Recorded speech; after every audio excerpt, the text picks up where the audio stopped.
Suite à la gronde des consommateurs et au boycott que ces entreprises ont subi, eh bien, les marques Jack Daniels et Harley Davidson abandonnent le côté woke de la force au sein de leurs entreprises.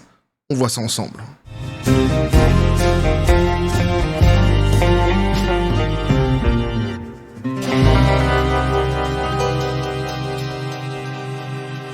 Et vous avez été nombreux, oui, très nombreux à me suggérer ce sujet. Je vous en remercie donc tous vivement, petit café les copains.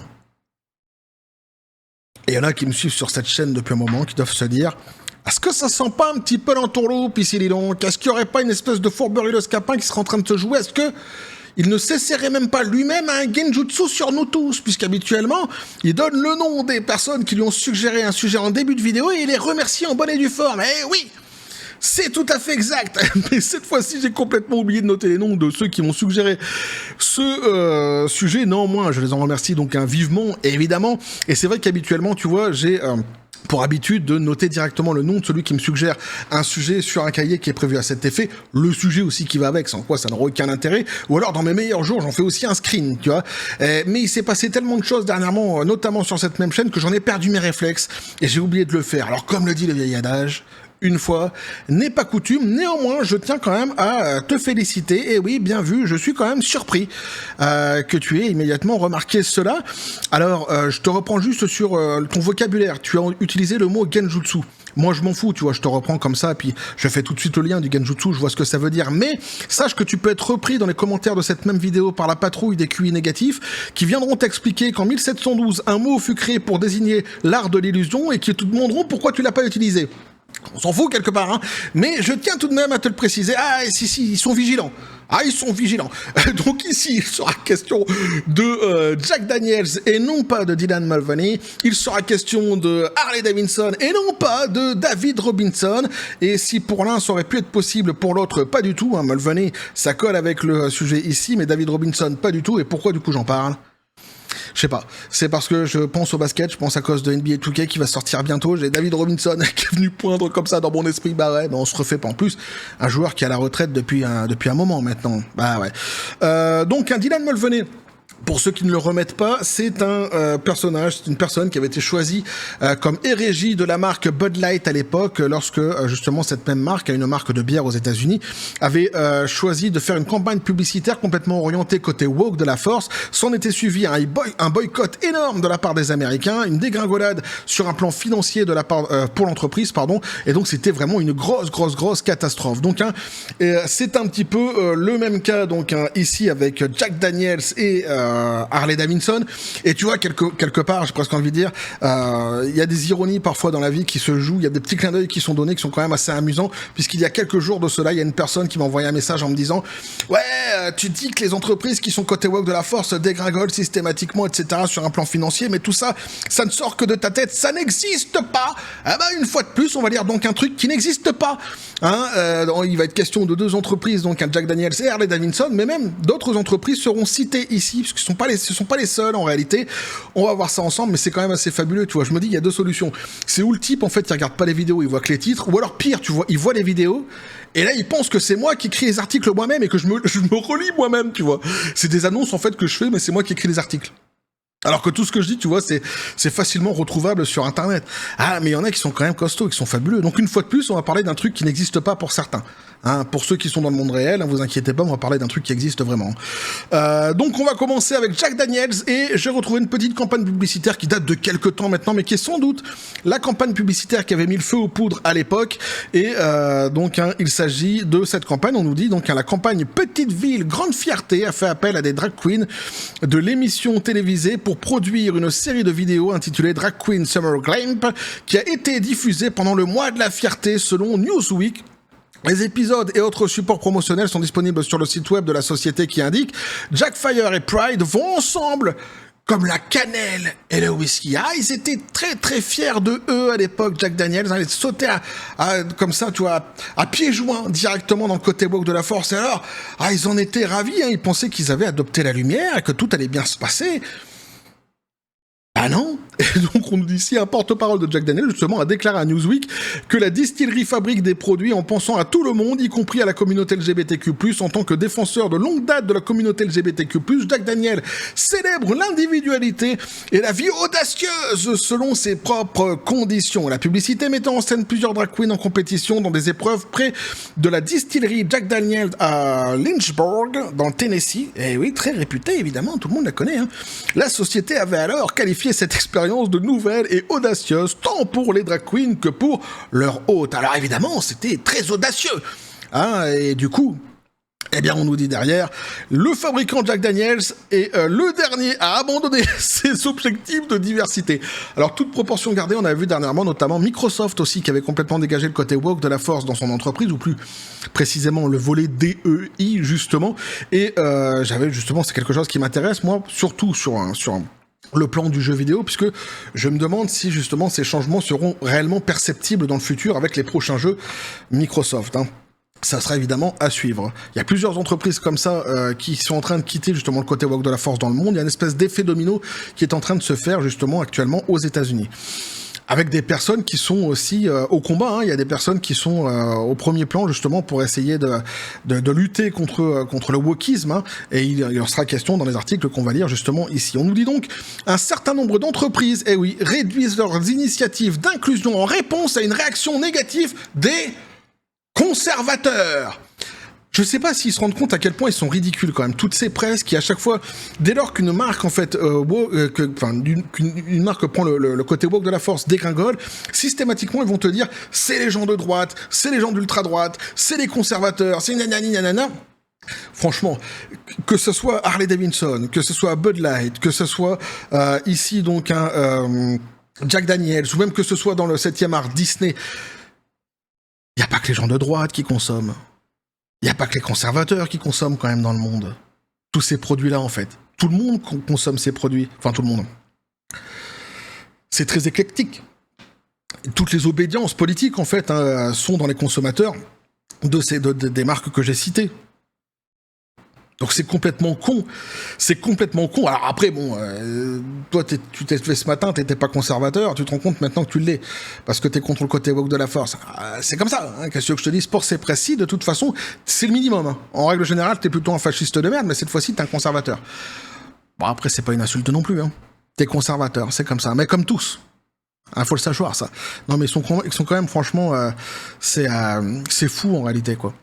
Bon bref. Alors le créateur de whisky Jack Daniel's, Brown-Forman Corporation, est la dernière d'une série d'entreprises à abandonner leurs engagements en matière de diversité, d'équité et d'inclusion. Selon un courriel envoyé aux employés mercredi, la rémunération des dirigeants de l'entreprise américaine ne sera plus liée aux objectifs DEI. 10% de la rémunération à court terme était auparavant basée sur des objectifs DEI. 10%. C'est quand même franchement pas rien pour une entreprise comme Jack Daniel's. Hein. En outre, donc, l'entreprise cessera de participer à un classement annuel des entreprises offrant un environnement de travail favorable aux LGBTQ et elle abandonnera également son projet de s'approvisionner davantage en fournisseurs issus de minorités. Alors ici, c'est un projet qu'ils avaient. On va se rendre compte qu'avec Harley Davidson, c'était carrément concrétisé. Et donc, tu ne rêves pas. En réalité, ce qui se passe, c'est que pour certains, et ici, donc, hein, c'était des ingrédients dont ils avaient besoin pour leur whisky, mais pour Harley Davidson, donc, hein, ce sont des pièces, etc., dont ils ont besoin pour la conception de leur véhicule, de leur moto, eh bien, ils ne vont plus, en fait, chercher, donc, ces produits chez des personnes qui ne seraient pas en correspondance avec l'évangile selon Saint Wok, avec la diversité. C'est-à-dire, en gros, si t'es blanc, hein, et que t'es hétéro, tu rentres pas dans les cases. Même si t'as des produits qui sont fabuleux, même si c'est les meilleurs produits au monde, ils ne viendront pas les acheter chez toi. Donc, on est complètement, en fait, hein, ici, dans la discrimination dite positive, mais qui n'est en fait que de la discrimination, et in fine, en fait, c'est du racisme. Hein. T'imagines l'inverse, hein, que des personnes disent non mais je vais pas acheter de toute façon chez eux parce que ce sont des asiatiques ou parce que ce sont des noirs. Et évidemment tu te diras c'est quand même un comportement de gros raciste. Bah oui, hein, et c'est exactement le cas ici évidemment. On nous dit ici nous avons lancé notre stratégie de diversité et d'inclusion en 2019, a déclaré Brown-Forman dans son courriel aux employés. Ça correspond toujours avec l'époque mince, c'était quoi déjà Black Lives Matter. À l'époque. Hein. Alors depuis donc lors, le monde a évolué, notre activité a changé et le paysage juridique externe a radicalement changé, en particulier aux États-Unis, mais pas que. Avec cette nouvelle dynamique à l'œuvre, donc nous devons ajuster notre travail pour garantir qu'il continue à générer des résultats commerciaux tout en reconnaissant de manière appropriée l'environnement actuel dans lequel nous nous trouvons. Donc traduction, on a perdu énormément d'argent, il faut qu'on récupère des billes et donc on abandonne le côté woke de la force. Hein. Là, il demande des résultats commerciaux, donc c'était exactement ça qui est en train de se passer. Hein. Alors, la lettre a été partagée sur X par l'activiste conservateur américain Robbie Starbuck. Alors, Robbie Starbuck, c'est qui donc? Robbie Starbuck, on nous dit ici, c'est un militant conservateur américain et ancien réalisateur de vidéoclips. Et qui est très très très farouchement opposé au côté woke de la force. Et en fait, lui, dernièrement, ce qu'il fait aux États-Unis, c'est qu'il secoue le cocotier. Il fait en sorte de dénoncer en fait les entreprises les plus connues qui justement sont complètement wokisées et là où certaines personnes l'ignoraient complètement, même certains actionnaires en fait ignoraient ce qui se passait réellement au sein de certaines de ces entreprises. C'est pas une blague, hein, c'est exactement ça. En faisant remonter tout cela, ça arrive évidemment aux yeux de tout le monde et ça a fait basculer certaines entreprises justement à cause des remontées négatives qu'il y a eu notamment de la part du grand public. Donc Robbie, donc un Starbuck. Surnommé par certains commentateurs comme l'homme qui force les grandes entreprises à mettre un terme à la DEI. Brown Forman a confirmé à Bloomberg que la lettre était authentique. Le revirement soudain du fabricant de whisky fait écho aux mesures prises par les entreprises américaines Tractor Supply, Deere & Co et Harley Davidson. Alors Tractor Supply et Deere & Co, justement, il était derrière ce fameux Robbie Starbuck pour les faire basculer et leur faire justement quitter le côté woke de la force au sein de leurs entreprises. Maintenant, il va être question donc de Harley Davidson. Tu auras compris exactement ce qui se passe pour Jack Daniels.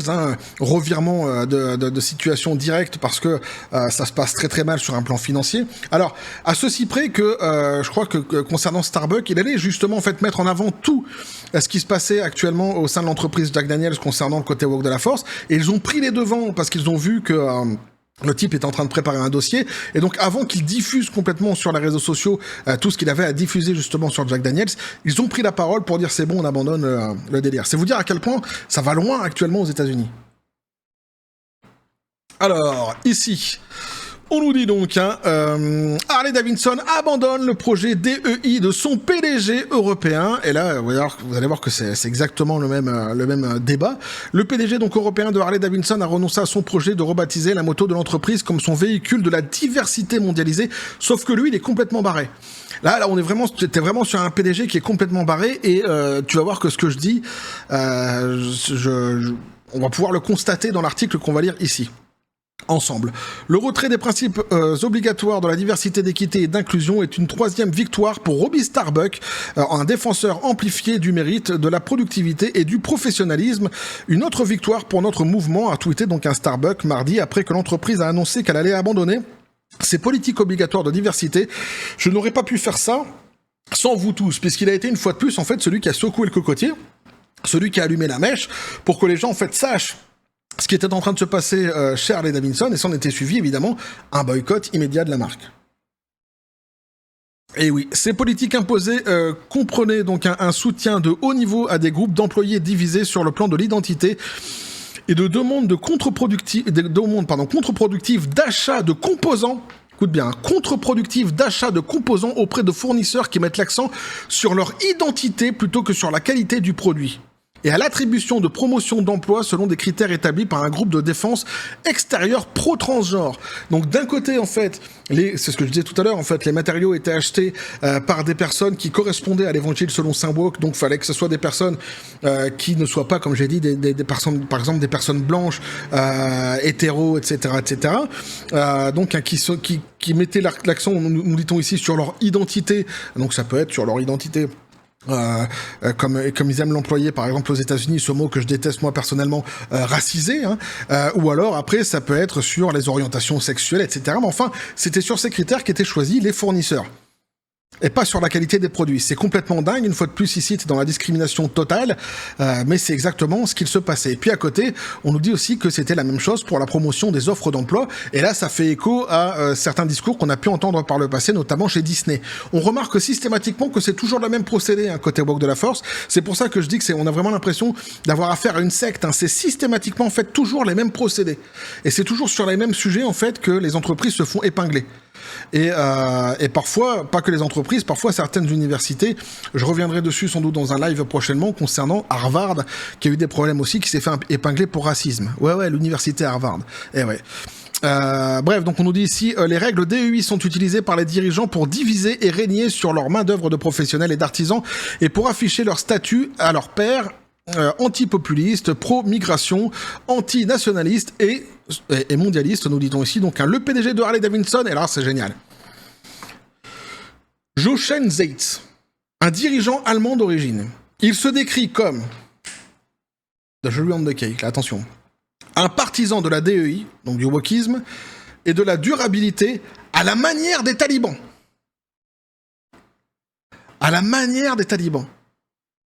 Pour lui, en fait, le wokisme et la DEI, enfin la DEI et le wokisme, c'est la même chose, en fait, ce combat doit être mené à la manière des talibans.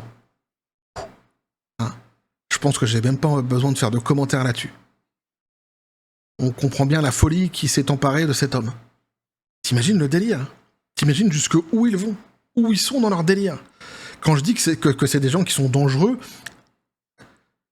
quasiment à chaque histoire, en fait, ils le prouvent. Mais c'est jamais de mieux en mieux, c'est toujours de pire en pire.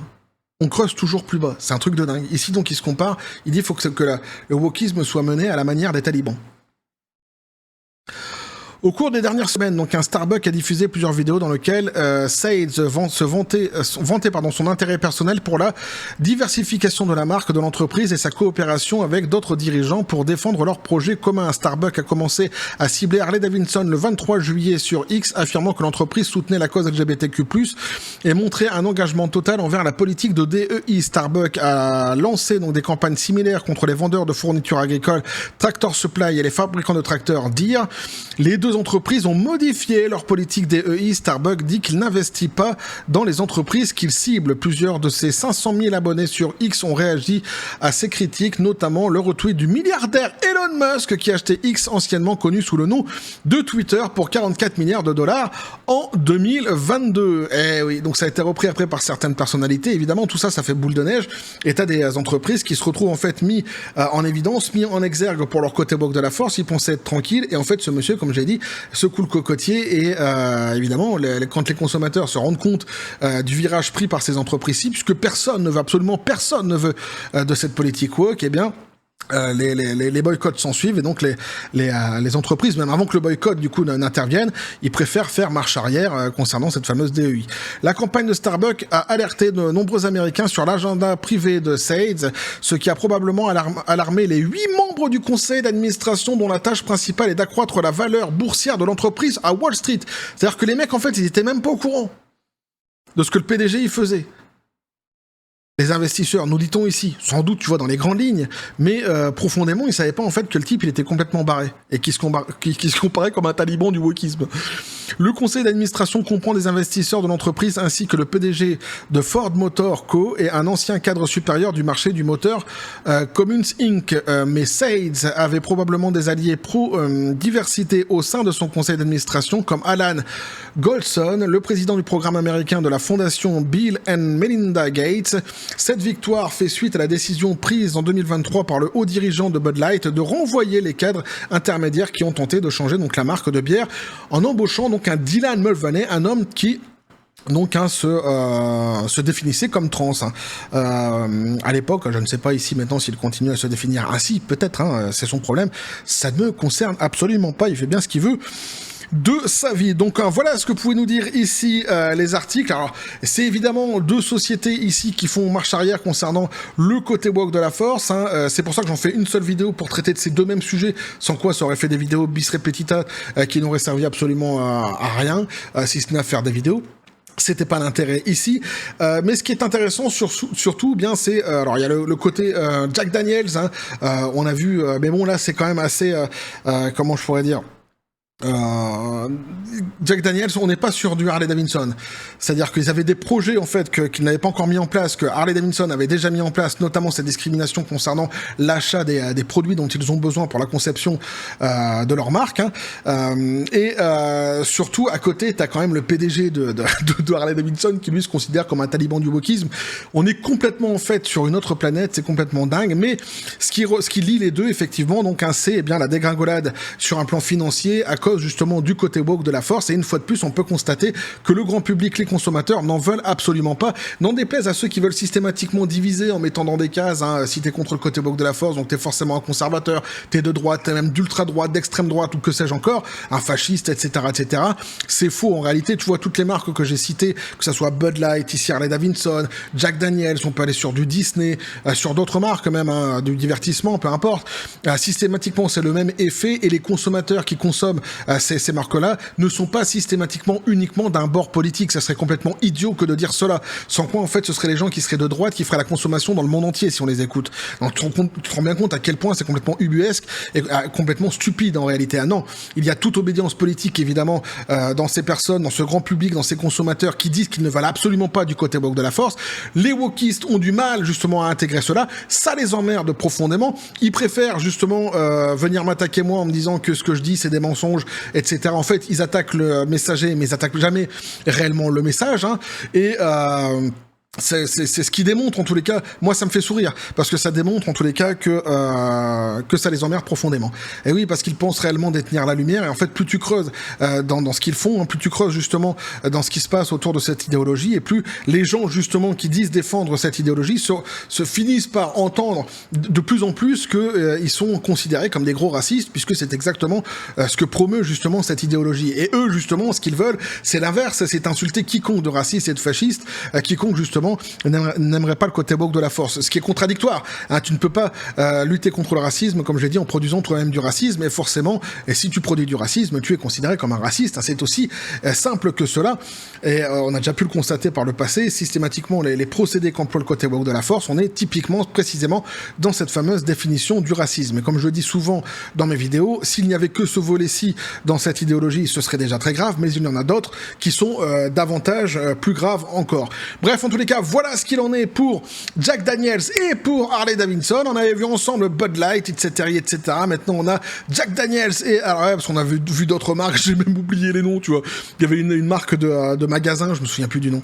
Bref, on avait vu ça ensemble, et donc toujours la même chose, dégringolade dès lors qu'ils prennent le virage côté woke de la force. C'est systématique, évidemment. Moi, ça me fait plaisir de voir systématiquement le grand public et les consommateurs se battre vraiment contre cela, et certaines personnes qui agitent comme ça les cocotiers. Je le connais pas, cette personne Starbucks. Moi, je connaissais que les cafés Starbucks, tu vois, à la base, et je m'en fous un petit peu. Ce qui m'intéresse, tu vois, c'est ce qui se passe actuellement, le fait que il y a des choses qui sont intéressantes et qui sont productives, qui sont en train de se passer contre le côté woke de la force, et ça forcément moi, eh bien ça me fait plaisir. N'hésitez pas en tous les cas vous à me dire ce que vous en pensez dans les commentaires, à vous abonner si le contenu vous a plu, activez la petite cloche pour les prochaines notifications, les prochaines vidéos qui vont arriver, à balancer un like, à partager la vidéo. Vous avez mon X sur le Discord et le Facebook de la chaîne qui sont dans la description des vidéos. N'hésitez pas à venir à basculer du côté de la force absurde des réseaux sociaux. Sur ce les copains, je vous dis comme toujours à la John Spartan, félicité, pistolet à prout. Je sais, on n'est pas sur du Disney, on n'est pas sur du divertissement, mais vas-y, ramène ta fraise. Oui, ouais, non mais lui c'est pareil en fait, il est très étonné par le côté taliban woke. Il reste jusqu'à maintenant, tu vois, un petit peu en réserve, en question, comme ça, il sait pas trop. Il dit, qu'est-ce qui se passe? Comment ça pour le cheminement intellectuel pour arriver à... Ah ouais, mais c'est étonnant, mais c'est le côté woke de la force, que tu veux que je te dise. Ah, ils sont étonnants systématiquement dans la médiocrité, dans ce qu'il y a de pire à chaque fois, mais il faut le reconnaître tout de même, ils sont étonnants. En tous les cas, on va continuer à suivre tous ces fameux sujets qui sont fort intéressants. Une fois de plus, je remercie tous ceux qui m'ont suggéré le sujet et que du coup, je n'ai pas nommé, mais ils se reconnaîtront. Bref, on continue à suivre tout cela et toujours dans la joie, la bonne humeur, et que la force soit avec vous.